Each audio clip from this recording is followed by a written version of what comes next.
আমি করলা ভাজি পছন্দ করি দেখা তুই করলা ভাজিটা হালাই দিস। করলা ভাজিটা আমার ভাত খেতে দেস নাই। তুই কি মনে করছিস আমার পোলার বউয়া তুই আমারও অশান্তিতে রাখবি? হেইটা তুই ভাবিস না। আমি যেনে কাম করি হেন যে তুই প্যাঁচ লাগাইছিস, আমার পোলার কানে তুই প্যাঁচ লাগাইছিস। নিজে ফালাই আমার নাম দেন। তুই হালাইছিস। আমি ফালাই নি, আপনি ফালাইছেন। চুপ, একটা কথাও কবি না। তুই করলা ভাজি ফালাই আমার নাম দেস, হেদিন তো কাঁচা গাছ ভাই না তুই আমার নাম দিছস। হ্যাঁ তুই কি মনে করছিস তোরে আমি চিনি না? তোরে তো আমি হারে হারে চিনি, তুই একটা হারে হারানি। ওরে আমার প্রাণের স্বামীর মা, ওরে আমার শ্বশুরের দরজাল বউ, আপনি যে আমি কি করবো?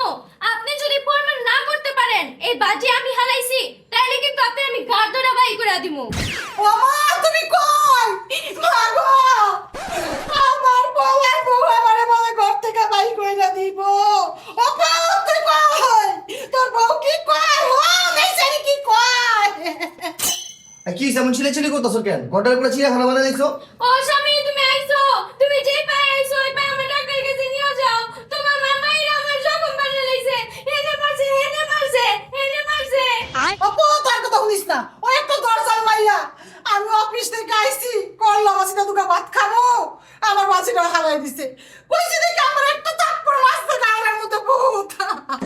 কি তোমার এত বড় সাহস, তুমি আমার মার গায়ে হাত তুলছো? না না আমি মারি নাই।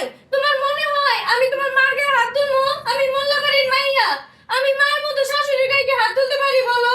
অপু তুই আর কথা শুনিস না, তুই না আমার পোলা, তুই আমার কথা হোক। না না তুমি আমার স্বামী, তুমি আমার কথা শুনবা। না তুই আমার কথা হোক। না না তুমি আমার কথা শুনবা। এই ছাড়ো ঈশা, তুমি যদি এমন করো তোমাকে আমি তোমার বাবার বাসায় পাঠিয়ে দিব। আর মা তুমি যদি এমন করো তাহলে তোমার আমি বৃদ্ধাশ্রমে দিয়ে আসুন। তোমাদের জন্য শান্তিতে বসে আমি কাজও করতে পারি না, তোর সংসারের গুষ্টি গিলাই।